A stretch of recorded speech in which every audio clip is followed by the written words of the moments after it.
والحمد لله رب العالمين والعاقبة للمتقين ولا عدوان إلا على الظالمين والصلاة والسلام على أشرف الأنبياء والمرسلين نبينا محمد وعلى آله وصحبه أجمعين. أما بعد فإن أصدق الحديث كتاب الله وخير الهدي هدي محمد صلى الله عليه وسلم وشر الأمور محدثاتها وكل محدثة بدعة وكل بدعة ضلالة وفي رواية وكل ضلالة في النار. تمام قسم کی تعریفیں و حمد و ثنا اللہ رب العزت کے لیے ہے جو ہمارا حقیقی مالک ہے، حقیقی خالق ہے، حقیقی مدبر ہے. لاکھوں کروڑوں درود و سلام ہو سرور کائنات فخر موجودات احمد مجتبی محمد مصطفیٰ صلی اللہ علیہ وسلم پر، جنہیں اللہ تعالیٰ نے سارے کائنات کے لیے رحمت بنا کر مبعوث کیا.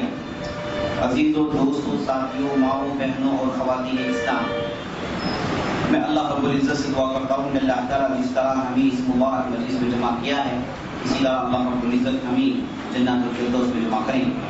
آمین یا رب العالمین. کل کی مجلس میں ہم نے خیبر کی لڑائیاں، اس کے ضمن میں بہت ساری باتیں آپ کے سامنے پیش کی. ہم نے آپ کو بتایا تھا کہ خیبر ایک ایسا علاقہ ہے جو تقریباً 150 کلومیٹر مدینے سے شام کی طرف پڑتا ہے. یہ خیبر اصل میں یہودیوں کا اڈا رہا. یہود سانپوں کا بل رہا. یہاں پر ان کے سانپ حرکت کرتے ہیں، بلکتے ہیں، زہر جماتے ہیں. اور خیبر میرے دوستوں، اس کے اندر تقریباً 10 سے 12 قلعے تھے. مطلب یہ تھا کہ اگر اس پر حملہ کیا جائے تو سب سے پہلے قلعوں کو قبضے میں لیا جائے. اسی لیے آپ صلی اللہ علیہ وسلم نے اچانک جب خیبر پر حملہ بولا تو صبح کا وقت تھا، تو آپ صلی اللہ علیہ وسلم گئے، سب سے پہلے ایک قلعے کا محاصرہ کیے، ایک کے بعد ایک، ایک کے بعد ایک. دیکھتے ہی دیکھتے آپ صلی اللہ علیہ وسلم نے پورے قلعے سر کر لیے. پورے قلعوں کو آپ صلی اللہ علیہ وسلم نے آکوپے کر لیا. اس کے بعد اللہ تعالیٰ نے خیبر میں آپ صلی اللہ علیہ وسلم کے لیے جیت لکھ دی. خیبر کا جو آخری قلعہ رہا، سب سے بڑا مضبوط قلعہ رہا. اسے جب آپ صلی اللہ علیہ وسلم نے محاصرہ کیا اور یہ آخری قلعہ تھا، اگر اسے فتح کر لیا جائے تو مانا یہ تھا کہ اب مسلمانوں کے لیے خیبر تیار ہے، مسلمانوں کا خیبر ہو جائے. تو آپ صلی اللہ علیہ وسلم جب بڑی شدت سے محاصرہ کیے، اندر سے انہوں نے تیر برسانے کی کوشش کی، لیکن مسلمان ڈٹے رہے اور خنثان کی لڑائی لڑی. جو بھی باہر نکلے مبازرت کیے، مسلمانوں نے بڑی آسانی سے مار دیا. چونکہ بھوک پیاس زیادہ تھی، پریشانی تھی، اور آپ نے کل سنا اسی لڑائی میں اللہ تعالیٰ نے گدھے کے گوشت کو حرام قرار دیا تھا. گدھے کے گوشت کو ہانڈی میں چڑھا دیے گئے، پک رہا تھا گوشت، لیکن حکم نازل ہوا کہ آج کے بعد سے گدھے کا گوشت حرام ہے. تو آپ صلی اللہ علیہ وسلم نے حکم دیا تمام ہانڈیوں کو سٹ دیا جائے. صحابہ ایسے ہی تھے، تیار ہے، لیکن حکم نازل ہو گیا، حرام قرار دیا گیا. تو حرام سے سب سے زیادہ دور ہوتے تھے میرے لوگ. مومنین کا یہ شیوا ہوتا ہے، اگر معلوم ہو جائے کہ فلان چیز کتاب و سنت میں حرام ہے، اسے حرام قرار دیا گیا، تو مومن کو چاہیے کہ اپنے دامن کو اس سے بچائے. یہ بات دوسری ہے کہ اس میں حلال اور حرام ہونے کے لیے کیا کیا چیزیں ہیں، کیوں حرام ہے، اس کی تحقیق کیا ہے، یہ بعد میں. مومن کا طریقہ یہ ہوتا ہے کہ معلوم ہو گیا حرام، چھوڑ دے. وما آتاکم الرسول فخذوا وما نهاکم عنہ فانتہوا. اے لوگو یاد رکھ لو، نبی صلی اللہ علیہ وسلم آپ کو جو بھی دے اسے لے لیں، اور آپ کو جن چیزوں سے روک دیں تو رک جائیں. ایک عورت آئی، آ کر ابن عباس سے جھگڑنے لگی، بولنے لگی کہ فلاں صاحب نے مجھے حدیث سنائی جس میں کہا گیا تھا اگر عورت اپنے آبرو کو کاٹے اور اپنی چوٹی پر دوسری چوٹی کو چڑھائیں، ایسی عورتوں پر اللہ تعالیٰ کی لعنت ہے. چونکہ وہ عورت کر رہی تھی، اس لیے اسے یہ بات برداشت نہیں ہوئی. وہ آگے آپ ابن عباس رضی اللہ عنہ سے چلنے لگے، اور وہ عورت نے کہا کہ ابن عباس، یہ حدیث جو فلاں صاحب نے سنایا ہے، یہ حکم کتاب جو حکم قرآن میں نہیں ہے وہ ہم کیسے مان سکتے ہیں؟ تو ابن عباس نے کہا کہ قرآن میں ہے، جاؤ دوبارہ پڑھو قرآن. عورت بھی قرآن پڑھی پھر واپس آئی. اگر کہنے لگی کہ نہیں ہے قرآن میں، یہ چھوٹی کا ذکر، آبروں کو درست کرنے کا ذکر قرآن میں نہیں. تو ابن عباس نے کہا کیا تم نے حشر کی آیت نہیں پڑھی؟ وما آتاکم الرسول فخذوه وما نهاکم عنه فانتهوا، کہ نبی صلی اللہ علیہ وسلم نے تمہیں جو بھی دیا ہے اسے لے لو، اور جن چیزوں سے نبی صلی اللہ علیہ وسلم نے روکا ہے اس سے رک جاؤ. یعنی نبی صلی اللہ علیہ وسلم کا حکم آخری فیصلہ ہے، حرف اخیر. تو میرے دوستو حرام معلوم ہو جائے تو آدمی کو اس سے اجتناب کرنی چاہیے. اور اہل علم میں کہتے ہیں حلال کرنے سے زیادہ حرام سے بچنا مشکل ہے. ہو سکتا ہے آدمی ہزاروں حج کرے، ہزاروں عمرے کرے، اللہ کے راہ میں کروڑا خرچ کرے، لیکن حرام سے بچنا میرے دوستو اس کے لیے ایمان پختہ ہونا چاہیے. اس کے لیے ایمان پختہ ہونا چاہیے. جس کے لیے میں ایمان ہے وہی حرام سے بچ سکتا ہے میرے دوست. حرام سے بچنے کے لیے صبر چاہیے، آزمایا جائے. تو پکے مومن جو اس میدان میں ڈٹ کر کھڑے ہو سکتے ہیں وہ ہیں جو حرام سے اپنے آپ کو بچاتے ہیں، حرام سے بچ جائیں. ایک ایسا دور ہے جس میں ہم اور آپ ہیں. اس دور میں اگر کوئی آدمی صرف فرض کر لے اور حرام سے مکمل بچ جائے تو یہ آدمی اللہ کی نظر میں ولی ہے. ان الحلال بین وان الحرام بین بینهما امور مشتبهات لا يعلمهن كثير من الناس. حلال واضح، حرام واضح، دونوں کے درمیان مشبوہ بعض چیزیں ہیں جن کے دل میں تقویٰ ہے، جو اپنے آپ کو رزق میں ڈالنا نہیں چاہتے وہ لوگ بچ جاتے ہیں. تو فرض کر لیں اور حرام سے بچ جائیں تو کافی ہے. ایک صحابی آئے آپ صلی اللہ علیہ وسلم کے پاس آ کے بولے اللہ کے رسول میں شہادت پڑھتا ہوں، نماز قائم کروں گا، زکات دوں گا، رمضان کے روزے رکھوں گا. اس وقت حج کا حکم نازل نہیں ہوا. بولے کہ اللہ کے رسول صرف 4 کروں گا، اس سے زیادہ نہیں کروں گا، کیا میں جنت میں جا سکتا ہوں؟ کیا ادخل الجنہ؟ تو آپ صاحب نے کہا کہ نہ. جب وہ صاحب رک کر گئے، نبی صلی اللہ علیہ وسلم نے کہا اگر تم میں سے کوئی آدمی جنتی کو دیکھنا چاہا تو اسے دیکھ لے. فرض کیے حرام سے بچ گئے. حرام سے بچنا یہ بہت بڑی چیز ہے میرے دوستو. مومن کا ایمان آزمائش میں ڈال دیا جائے تو معلوم ہوا کہ گدھے کے گوشتوں کو اللہ تعالیٰ نے حرام قرار دیا، گدھوں کے گوشت کو اللہ تعالیٰ نے حرام قرار دیا. تو صحابہ بغیر کسی چون چانا کے، کوئی آگے یہ بحث نہیں کی کہ ہم نے ہانڈی میں چڑھا دیا ہے، سالن پک چکا ہے، کھانے کے لیے بیٹھ گئے ہیں، کسی نے بحث نہیں کی. حکم ہوا سٹ دو تو سٹ دیے گئے، پورے کے پورے ہانڈی سٹ دی گئی. میرے دوستو یہ ایمان کی علامت ہے. اور اسی طریقے سے جب شراب حرام قرار دی گئی تو صحابہ نے یہی رویہ اختیار کیا. مدینے کے سڑکوں میں ندیاں بہ گئی شراب. وجہ اس کی تھی ان کے دل میں ایمان اتنا مجزم ہو گیا، ایمان کی بنیاد پر تمام چیزوں کا فیصلہ کرتے تھے. گویا کہ ایمان ان کے لیے ترازو تھا میرے دوست. بہرحال ہنڈی میں سٹ دیا گیا اور اسی جنگ میں گدھے کے گوشت کو حرام قرار دیا گیا. اس کے بعد آخری محاصرہ ہوا تو یہود اتر کر بات چیت کے لیے آئے، مصالحت کے لیے بیٹھے. تو آپ صلی اللہ علیہ وسلم نے کہا کہ دیکھو جتنی بھی چیزیں خیبر میں ہیں سب میری ہیں، اگر تم جان بچا کر جانا چاہتے ہو تو اپنے ساتھ اپنے بچوں اور بیویوں کو لے جاؤ، مرد تم جا سکتے ہو، اور تم جتنا مال اپنے ہاتھ میں اٹھا کر لے جا سکتے ہو لے کر جاؤ، اور سارے کا سارا مال، بقیہ سارے کا سارا مال تم کو چھوڑ کر جانا پڑے گا. اور میں نے سنا ہے کہ یہاں پر خزانے ہیں، ان تمام خزانوں کو چھوڑ کر جانا پڑے گا. تو یہود جان بچانے کے لیے اس چیز پر اتفاق کریے. اور اس کے بعد وہ لوگ نکلنا شروع کیے اور ذلت کے ساتھ ان کو خیبر سے نکال دیا گیا. اس کے بعد سارے کا سارا خیبر آپ صلی اللہ علیہ وسلم کے لیے ہو گیا. اس کے بعد آپ صلی اللہ علیہ وسلم نے خیبر کے مال غنیمت کی تقسیم کچھ کیوں کی. پورے خیبر کی زمین کو آپ صلی اللہ علیہ وسلم نے 100 حصے میں بانٹا، اور ہر ایک حصے میں 36 حصے آپ صلی اللہ علیہ وسلم بانٹے. یعنی 100 × 36 3600 حصے خیبر کی زمین آپ صلی اللہ علیہ وسلم نے ڈالی. اس میں 1800 فلیٹس، 1800 جو ہے حصے آپ صلی اللہ علیہ وسلم نے مجاہدین میں تقسیم کر، اور 1800 حصے آپ صلی اللہ علیہ وسلم نے تمام کے تمام مسلمانوں کے لیے وقف کر دی. جو لوگ مدینے میں اور اس کے علاوہ مسلمان جہاں کہیں بھی ہیں ان کے لیے زمینیں وقف ہیں. یہاں سے جو پیداوار آئے گا اسے لے کے ان پر خرچ کریں گے. اور یہودی جو ادھر باقی رہ گئے تھے ان سے آپ صلی اللہ علیہ وسلم نے اتفاق کیا کہ تم ادھر رہو گے اور زمین میں محنت کرو گے. بعض لوگ نکل گئے اور بعض لوگ رہ گئے. زمین میں محنت کرو گے، پیداوار نکالو گے، پیداوار میں آدھا تمہارا آدھا میرا. اس کی مدت جب تک ہے جب تک میں اسے انکار نہ کر لوں. اگر میں کہوں کہ آج سے چیز کینسل تم کو ماننا پڑے گا. تمام چیزوں کا انہوں نے اتفاق کیا تو آدھی زمین کی پیداوار نکل کر مسلمانوں کے پاس آیا کرتی تھی میرے دوست.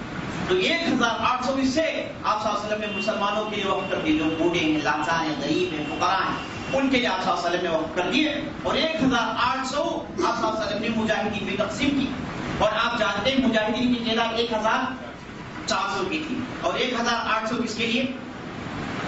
وہ اس لیے کہ 1200 مجاہدین پیدل آئے تھے اور 200 مجاہدین گھوڑے بیٹھ کر آئے تھے. اب جو گھوڑے میں ان کے لیے 3 حصے, 200 × 3 600, اور جو لوگ چل کر آئے ان کے لیے حصہ 1200 + 600, تو کل ملا کے 1800 سے مجاہدین آپ صلی اللہ علیہ وسلم تقسیم کرے. اس طریقے سے خیبر کی زمین اللہ تعالیٰ نے نبی صلی اللہ علیہ وسلم کے لیے آسان کر دیا.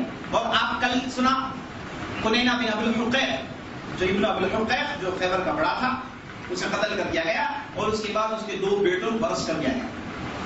اور ان 2 بیٹوں سے پوچھا گیا کہ تم لوگوں نے خزانہ لا کر نہیں ڈالا ہے, خزانہ کدھر ہے, خزانہ کدھر ہے؟ تم دونوں نے انکار کیا, بولے کہ ہمارے پاس کوئی خزانہ نہیں. اور اس کے بعد آپ صلی اللہ علیہ وسلم نے آخری وارننگ سنائی, یاد رکھ لو اگر ہم خزانہ کھود کر نکال دیں تو تم دونوں کو قتل کر دیں گے, کیا اس کے لیے تم تیار ہو؟ وہ ظالم دیکھیے اپنے ذہن میں ان کو اتنا اعتماد تھا, جہاں چھپائے تھے اس پر ان کو اتنا اعتماد تھا, انہوں نے کہا کہ ٹھیک. تو آپ صلی اللہ علیہ وسلم نے صحابہ کو بھیجا, صحابہ نے زمین کی چھاتی پھاڑ کر اندر سے خزانہ نکال دیا.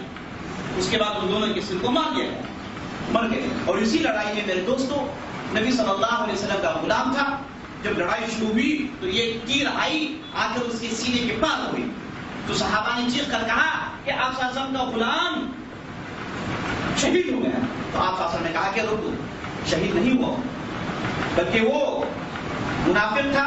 اور اس کے بعد اس نے خزانوں میں یعنی مال غنیمت میں خیانت کی. اس نے 2 چادر اٹھا کر اپنے پاس رکھ لیے تھے چھپا کر. یعنی مال غنیمت میں خیانت کرنا میرے دوستوں بہت بڑا گناہ.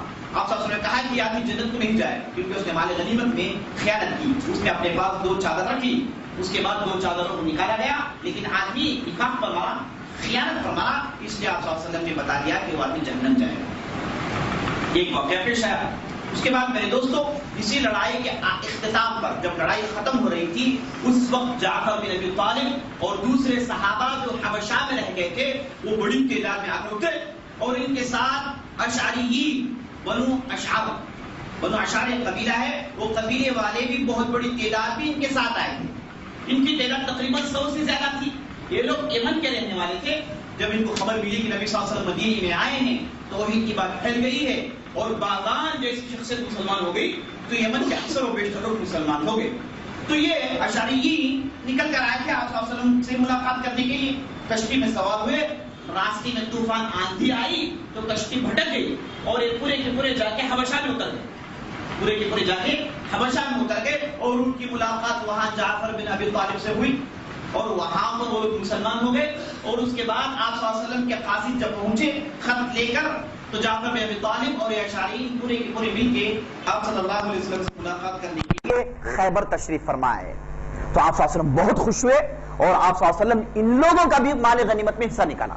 بولے کہ لوگ بھی مجاہدین ہیں, اللہ کے لیے ہجرت کر کر گئے, اللہ کے لیے تکالیف برداشت کیے, اپنی ایمان کی حفاظت کے لیے انہوں نے اپنی بستیوں کو چھوڑا. یہ لوگ کوئی معمولی لوگ نہیں ہیں, یہ لوگ پکے مومن ہیں اور مجاہدین کے مرتبے میں ہیں, لہٰذا ان لوگوں کے لیے مال غنیمت.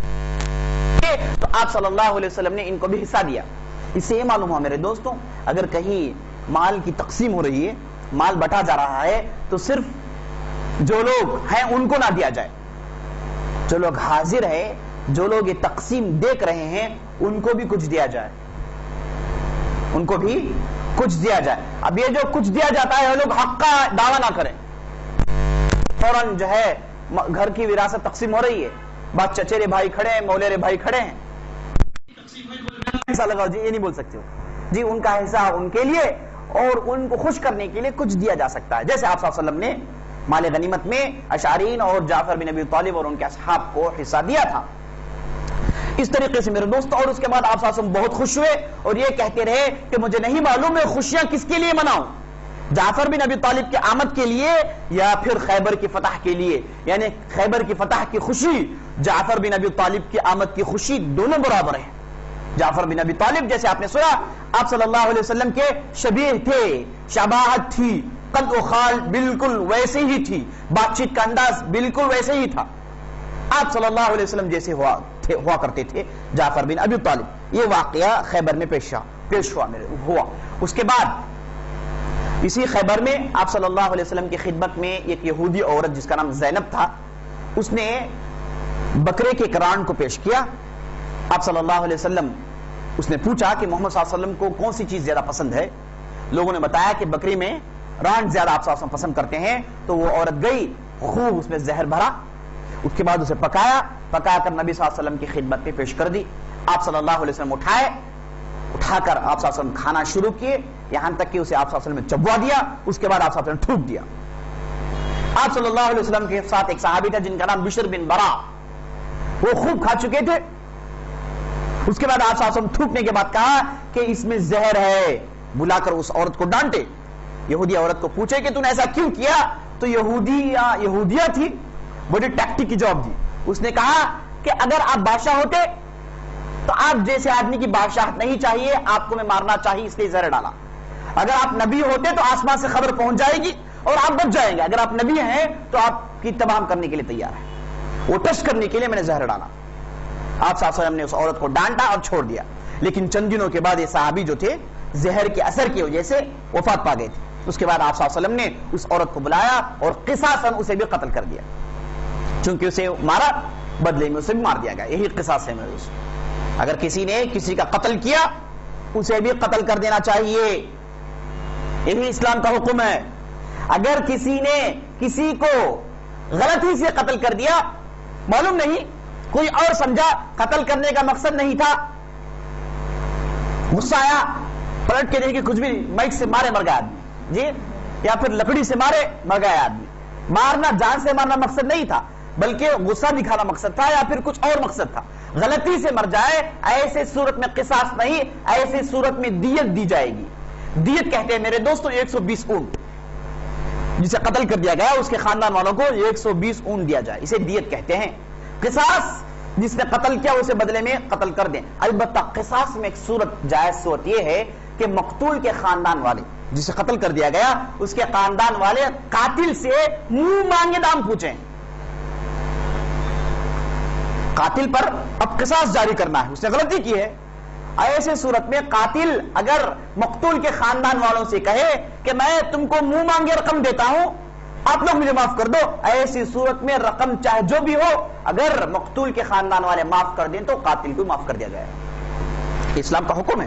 تو یہودیہ عورت کو بلایا گیا اور اسے بعد اسے قتل کر دیا گیا میرے دوستو۔ اس کے بعد آپ صلی اللہ علیہ وسلم آگے بڑھے، خیبر کے بعد ایک دوسرا علاقہ آتا ہے جسے فدق کہا جاتا ہے، علاقہ کا نام فدق ہے، اور یہ علاقہ فدق شیعہ کے لیے ہمیشہ کے لیے ایک موضوع ہے، شیعہ کے لیے ہمیشہ کے لیے ایک موضوع ہے۔ وہ لوگ یہ کہتے ہیں کہ ابوبکر صدیق اور عمر بن خطاب کے زمانے میں انہوں نے فدق کے زمینوں کو فاطمہ کو نہیں دیا، جبکہ آپ صلی اللہ علیہ وسلم نے فدق کی زمین فاطمہ اور علی بن ابی طالب کے بچوں کو دیا تھا، انہوں نے ظلم کیا، جبکہ صریح معلوم ہے میرے دوستو فدق کی زمین جب فتح ہوئی، آپ صلی اللہ علیہ وسلم نے جب اس زمین پر قبضہ کیا تو زمین چونکہ بغیر کسی لڑائی کے قبضہ کیا گیا تھا، بغیر کسی لڑائی کے اگر کوئی زمین کوئی مال آ جائے تو اس مال کو کیا کہتے ہیں؟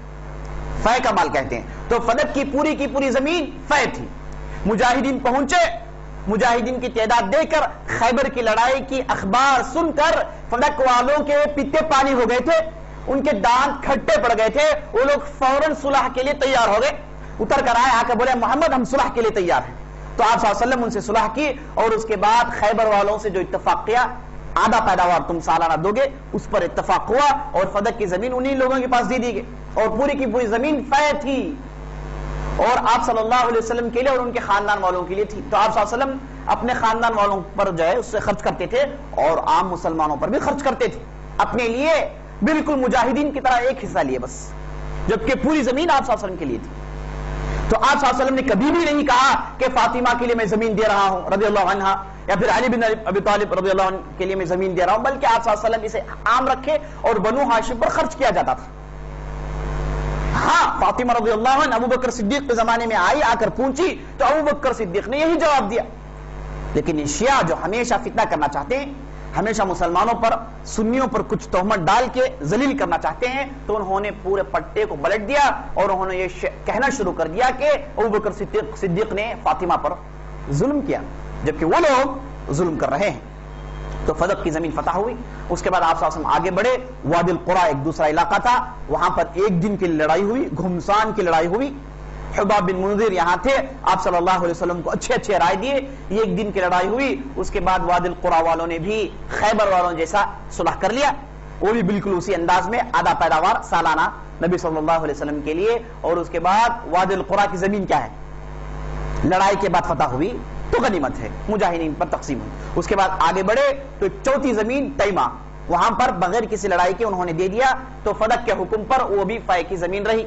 اس طریقے سے 4 علاقے، خیبر، وادی القریٰ، فدق، تیمہ، یہ 4 علاقوں کو آپ صلی اللہ علیہ وسلم نے ایک ہی سفر میں سر کیا. ایک ہی سفر میں ان تمام علاقوں کو روندا اور یہ سارے کا سارا مال غنیمت مسلمانوں کے لیے آ کر مل گیا.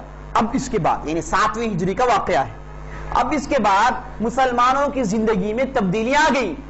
خستہ حال جا کے، پریشانی تکالیف مصائب کا دور جا کے اب آسودہ دور آ گیا، اب شستہ شائستہ دور آ گیا.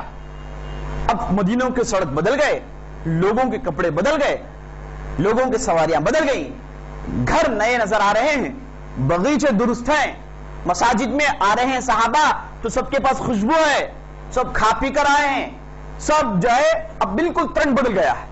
اب مال تھوڑا آ گیا تھا اور اکنامک ڈیولپمنٹ آپ صلی اللہ علیہ وسلم نے لائی.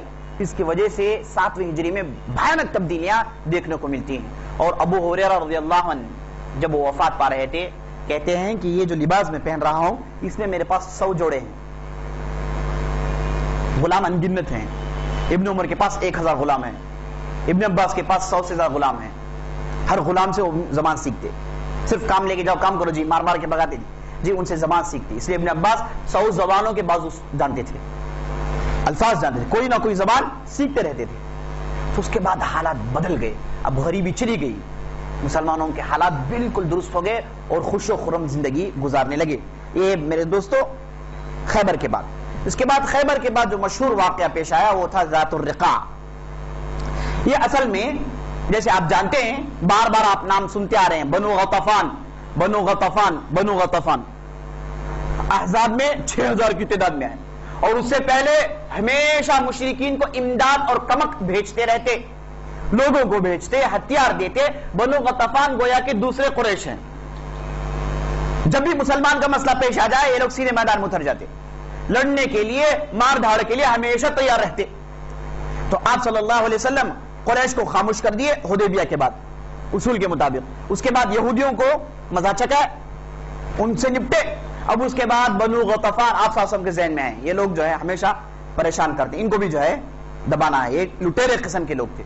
تو آپ صلی اللہ علیہ وسلم ذات الرقاع کے نام سے ایک سریہ بھیجے جس میں تقریباً 400 یا پھر 700 لوگ تھے. کہا جاتا ہے کہ ابو عبیدہ الجراح ان کے امیر تھے. یہ لوگ بڑی تیزی سے بنو غطفان کے علاقے میں گئے، اچانک چھاپا مارے، ان لوگوں کو پلک بھرنے کے لیے موقع نہیں دیا، اچانک چھاپا مارے. لیکن یہ لوگ پہاڑیوں پر چڑھ گئے، تتر بتر ہو گئے، بہت کم لوگ ہاتھ میں آئے. لیکن یہ لڑائی کے بعد بنو غطفان والے کبھی بھی دوبارہ مسلمانوں کے خلاف اٹھ کر کھڑے نہیں ہوئے. اس غزوے کو اس لیے ذات الرقاع کہا جاتا ہے. رقاع مانے چتوڑے، چندیاں، پٹیاں. ہوا ہے کہ ایک اونٹ پر 6 آدمی سوار ہو کے جا رہے ہیں، ایک اونٹ پر 6 آدمی سوار ہو کے جا رہے ہیں، بدل بدل کے لوگ بیٹھ رہے ہیں، سواری کر رہے ہیں. چونکہ زمین کی اس وقت خاصیت یہ تھی، اس علاقے کی زمین ایسی تھی جس کی وجہ سے صحابہ کے پیر چھل گئے، زیادہ چلنے کی وجہ سے پیر چھل گئے. تو یہ لوگ بڑی بڑے پٹیاں لا کر اپنے پیروں کو لپیٹنے لگے. اسی کو ذات الرقاع کہا جاتا ہے، اس لیے یہ غزوہ مشہور ہے. اب اسی غزوے میں ہوا ہے کہ آپ صلی اللہ علیہ وسلم آگے بڑھ کے جب بنو غطفان کے علاقے میں پڑاؤ ڈالے تو چونکہ علاقہ جو ہے جھاڑیوں سے بھرا ہوا تھا، کانٹوں کی جھاڑیاں تھے، تو صحابہ آگے بڑھ کے سب چھاؤں کی تلاش میں تتر بتر ہو گئے. تو آپ صلی اللہ علیہ وسلم گئے ایک جھاڑی کے تلے، اپنا تلوار اوپر اٹکائے اور جھاڑی تلے آپ صلی اللہ علیہ وسلم بیٹھ کے راحت نہیں لے گئے، یہاں تک کہ نیند آ گئی. اتنے میں ایک بدو چھلانگ لگایا بدو قسم کا آدمی چھلانگ لگا کے اس نے تلوار کو نکال لی. آپ صلی اللہ علیہ وسلم بیدار ہو گئے اور اس نے تلوار دکھا کر کہا اے محمد اب تجھے مجھ سے کون بچائے گا؟ اب تلوار میرے ہاتھ ننگی ہے، تلوار اب تو سویا ہوا ہے، اب میں تجھے بڑی آسانی سے مار سکتا ہوں، اب تجھے کون مجھ سے بچائے گا؟ ہے کوئی تجھے بچانے والا؟ تو آپ صلی اللہ علیہ وسلم کے چہرے میں کوئی خوف نہیں، اطمینان سے ہیں، اور آپ صلی اللہ علیہ وسلم اطمینان سے جواب دے رہے ہیں کہ مجھے بچانے والا اللہ، مجھے بتانے والا اللہ. لفظ الجلالہ اللہ کا لفظ کہتے ہیں تو وہ بدو کے جسم میں لرزہ طاری ہو جاتا ہے، لرزہ بندندان ہو جاتا ہے، اور اس کے ہاتھ تھرانے لگتے ہیں اور وہ تلوار کو چھوڑ دیتا ہے. اس کے بعد آپ صلی اللہ علیہ وسلم تلوار اٹھا لیتے ہیں. اس کے بعد پوچھتے ہیں کہ اب تجھے کون بچائے گا؟ اب تجھے مجھ سے کون بچائے گا؟ تو بدو کہتا ہے کہ مجھے معلوم ہے کہ آپ کریم آدمی ہیں، میں نے آپ کے تعلق سے سنا ہے کہ آپ معاف کرنے والے ہیں، آپ دینے والے ہیں. تو آپ صلی اللہ علیہ وسلم نے کہا کہ یاد رکھو دوبارہ کبھی بھی یہ غلطی نہیں کرنا، اور اس کے بعد میرے دشمنوں کے ساتھ مل کے کبھی بھی میرے خلاف نہیں لڑنا. اس کے بعد تیسری چیز ابھی مسلمان ہو جاؤ، ابھی مسلمان ہو جاؤ، یہ تمہارے لیے خیر ہے. تو اس کے بعد وہ بدو مسلمان ہو جاتا ہے. اس کے بعد آپ صلی اللہ علیہ وسلم اسے گفتگو کر رہے تھے، اتنے میں صحابہ جمع ہو گئے. دیکھ رہے ہیں کہ آپ صلی اللہ علیہ وسلم ہاتھ میں تلوار ہے اور بدو کھڑا ہے، کیا ہے ماجرا بھائی؟ پورے صحابہ جمع ہو گئے. تو آپ صلی اللہ علیہ وسلم نے سمجھایا کہ بھائی یہ آدمی ایسا ایسا کیا اور میں نے اسے ایسے سے جواب دیا. اس کے بعد وہ بدو چلا گیا. تو میرے دوستو نبی صلی اللہ علیہ وسلم نے صرف لفظ الجلالہ اللہ کا نام لیا، کہے کہ اللہ بچانے والا. تو یہ اللہ کے لفظ میں میرے دوستو اللہ اکبر ایسے معنی ہیں اور ایسا زور ہے کسی اور لفظ میں نہیں. اور عربی زبان میں یہ لفظ بڑا ہی یونیک لفظ ہے. اصل میں لفظ ہے الہ سے نکلا جس پر ال ڈالنے کی وجہ سے اللہ ہو گیا، جبکہ الالہ عربی زبان میں کہا جا سکتا ہے، لیکن اللہ تعالیٰ نے اپنے لیے یونیک آئیڈینٹی ہونے کے لیے اس لفظ کا اختیار کیا. اس کے اندر ایک عجیب و غریب خوبی ہے، یونیکنس ہے، کسی اور لفظ عربی زبان میں نہیں ہے. تو اللہ کے لیے جیسے اللہ یونیک ہے، اللہ جیسا کوئی اور نہیں ہے، ویسے اللہ کے لیے جو لفظ ہے وہ لفظ بھی یونیک ہے، اس جیسا کوئی دوسرا لفظ نہیں ہے. اور اس کے بعد میرے دوستو یہ جو اللہ ہے اس کے تعلق سے اہل علم کہتے ہیں کہ آپ صلی اللہ علیہ وسلم نے کہا اللہ کے ناموں میں ایک نام ہے جسے الاسم الاعظم کہا جاتا ہے. اللہ کے ناموں میں اللہ کے کتنے نام ہیں؟ 99 نام ہیں. کتنی صفاتیں ہیں؟ ان گنت صفات ہیں. 99 ناموں میں ایک نام اللہ ہے. تو آپ صلی اللہ علیہ وسلم کہتے ہیں کہ 99 نام جو ہے نا، اللہ کے 99 ناموں کی اہمیت کیا ہے میرے دوستو؟ آپ صلی اللہ علیہ وسلم نے کہا من احصاها ان للہ 99 اسما من احصاها دخل الجنہ. اللہ کے لیے 99 نام ہیں. اگر کوئی آدمی اسے حفظ کر لے، اسے حفظ کر لے اور اس کے مطابق عمل کرے اور اسے اپنے زبان میں جاری و ساری رکھے، یہ آدمی کے لیے جنت کے علاوہ کوئی دوسرا تحفہ نہیں ہے، سیدھے جنت میں جائے گا. 99 نام اللہ کے، بہت بڑی اہمیت ہے اس کی، بہت بڑی اہمیت ہے. للہ الاسماء الحسنى فادعوا بها. لوگ وسیلہ پکڑنے کے لیے توڑتے رہتے ہیں، آخری میں اللہ کے علاوہ کون ہے بھائی؟ یہی تو پہلے سے بول رہے ہیں ہم لوگ. یہ آپ اتنے مار دھاڑ کھانے کے بعد، ٹھوکریں کھانے کے بعد، ذلیل ہونے کے بعد، آخری میں آپ کو معلوم ہوا کہ اللہ کے علاوہ کوئی نہیں. یاد رکھ لیجیے اللہ کے بارگاہ میں آپ ذلیل ہو جائیے، کہیں اور ذلیل نہیں ہوں گے. اللہ اکبر اصول قاعدہ ہے، جیسے ایک دو، ویسے قاعدہ یہ ہے کہ آپ اللہ کے بارگاہ میں ذلیل ہو جائیے. ذلیل ہونے کی جگہ اپنے آپ کو ذلیل کیجیے. وہ کیا ہے؟ اللہ کا بارگاہ. اللہ کے سامنے جھکیے، کہے کہ اے اللہ میں ذلیل ہوں، تو عزت والا ہے. میں فقیر ہوں، تو غنی ہے. اے اللہ میں تیرا محتاج ہوں اور تو کسی کا محتاج نہیں ہے. اے اللہ تو اکبر ہے، میں اصغر ہوں. اللہ کی بارگاہ میں اپنے آپ کو کھول کر پیش کر دیجیے، اپنے آپ کو ذلیل ثابت کیجیے. یہ کہیے کہ تیرے علاوہ میرے کوئی چارہ نہیں ہے. اگر کوئی ابھی اس بارگاہ میں ذلیل ہو جائے، یاد رکھ لیں دنیا کے کسی بھی بارگاہ میں ذلیل نہیں ہوگا. اگر کوئی آدمی اس بارگاہ میں ذلیل نہ ہو، یاد رکھ لیں اسے در در کی ٹھوکریں کھانی پڑے گی. بچے مچھر سے ڈرے گا، مکھی سے ڈرے گا. تو بارگاہ یزدی میں اپنے آپ کو ذلیل کریں، بتائیں. تو میرے دوست اللہ کا وسیلہ پکڑنے کے لیے سب سے مضبوط طریقہ اللہ کے نام. اللہ کے نام لے کے پوچھئے اے اللہ تو رحمان رحم کر، اے اللہ تو ستار ہے، پردہ پوش کر، میرے گناہوں کو معاف کر. اللہ کے نام 99 نام میں ہر نام کے متعلق اہل علم میں بہت کچھ لکھا ہے. آپ کے پورے مسائل کا حل ان ناموں میں ہے میرے دوست. لیکن بعض لوگوں ایک بدعت کی ترویج شروع کر رکھی ہے. وہ کہتے ہیں کہ بھائی آپ کے لیے تجارت نہیں ہے تو الودود 11 مرتبہ پڑھیے, سو کو اٹھنے کے بعد فلان چیز, الشکور 10 مرتبہ پڑھیے. یہ آپ الشکور پڑھیے, ودود پڑھیے, لیکن 10-11 کا ٹینشن کیوں؟ اب انگنت مرتبہ پڑھیے. آپ صلی اللہ علیہ وسلم نے, اللہ نے اس کے دروازے کھول دیے ہیں, آپ بند کیوں کرتے ہیں؟ انگنت مرتبہ پڑھیے, ہر نام میں آپ کے مسائل کا حل ہے, پریشانی ہے. اور آپ صلی اللہ علیہ وسلم کہتے ہیں یا حی یا قیوم برحمتک استغیث, یہ ایسا دعا ہے آپ ایک کر کے اللہ سے مانگیں گے, اللہ آپ کے ہاتھ کو خالی نہیں چھوڑتا.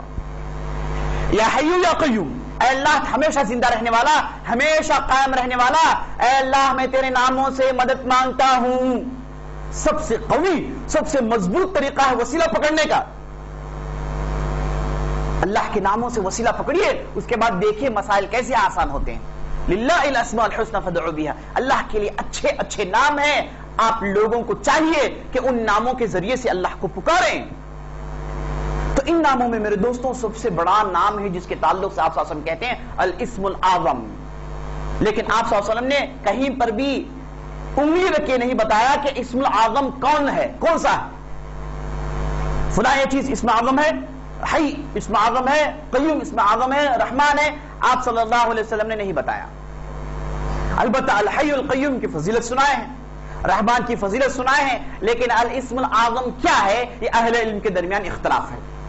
ایک مرتبہ آپ صلی اللہ علیہ وسلم مسجد میں داخل ہوئے, دیکھ رہے ہیں کہ ایک صاحب بیٹھے ہیں اور دعا, بڑی بھیانک دعا کر رہے ہیں, اللہ کی رحمت کو جھنجھوڑ رہے ہیں, کہہ رہے ہیں کہ اللہم انی اسألک بانک انت اللہ الذی لا الہ الا انت, اللہم اسألک بانک انت اللہ الاحد الصمد الذی لم یلد ولم یولد ولم یکن لہ کفوا احد. اے اللہ میں تجھ سے مانگتا ہوں کیونکہ تو صمد ہے, تو بے نیاز ہے, کسی چیز کا محتاج نہیں, تجھے جرا نہیں گیا ہے, نہ تو جنتا ہے, اور تجھ جیسا کوئی نہیں. آپ صلی اللہ علیہ وسلم پیچھے ٹہر کر کہے لقد سألہ باسمہ الاعظم, اس آدمی نے اللہ کے اسم اعظم سے پوچھا ہے, اللہ کے اسم اعظم سے وسیلہ پکڑا ہے. یاد رکھ لو, اگر کوئی آدمی اسم اعظم سے وسیلہ پکڑے, اس کی التجا کو, اس کی دعا کو اللہ تعالیٰ رد نہیں کرتا.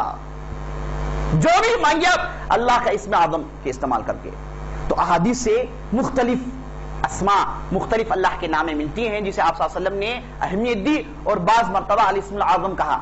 اب اسم الاعظم آپ صلی اللہ علیہ وسلم نے کہا تو وہ صحابی جو دعا کر رہے تھے کئی نام گنے, اور صمد کا ذکر کیے, اللہ کا ذکر کیے, لا الہ الا اللہ کا ذکر کیے, اور اس کے بعد لم یلد ولم یولد. یہ تمام اللہ کے نام, اللہ کی صفات ہیں. اس میں سے کون سی چیز مراد ہے؟ پھر اختلاف. یہ تمام اختلاف کے بعد صحیح راجح قول یہ ہے کہ یاد رکھ لیں اسم الاعظم لفظ الجلالہ خود ہے. اللہ یہ کیا ہے؟ یہ خود اسم اعظم ہے. یہ اسے لے کر آپ بلائیے اللہ کو, آپ کے پورے مسائل حل. تو اللہ کے لفظ کے اندر بہت زیادہ زور ہے میرے دوست. جو آدمی اس کی اہمیت جان لیا, یاد رکھ لیں وہ اس کا ہو کر رہ جائے گا. لا الہ الا اللہ, لا الہ الا اللہ, یہ کلمہ اس کے اندر ڈھیر ساری اہمیتیں ہیں. توحید کا کلمہ ہے. موسیٰ علیہ السلام نے اللہ سے کہا اے اللہ مجھے ایک ایسا کلمہ سکھا جس کے ذریعے سے خاص تعلقات باقی رہ جائیں, خاص جو ریلیشن ہے تیرے میرے وہ باقی رہ جائیں.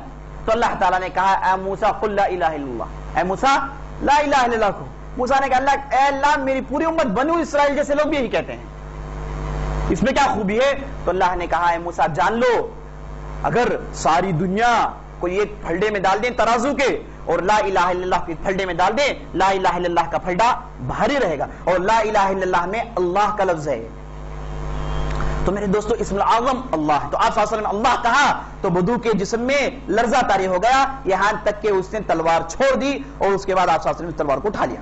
اسی لڑائی میں دو صحابہ تھے جو پہرا دے رہے تھے رات میں. ایک صحابی تھے جن کا نام بشر, ایک دوسرے صحابی تھے جن کا نام عباد بن, ایک صحابی تھے عمار بن یاسر, دوسرے تھے عمار بن بشر, عباد بن بشر. دو صحابی پہرا دے رہے تھے. عباد بن بشر اٹھ کے نماز پڑھنے لگے, عمار بن یاسر سو گئے.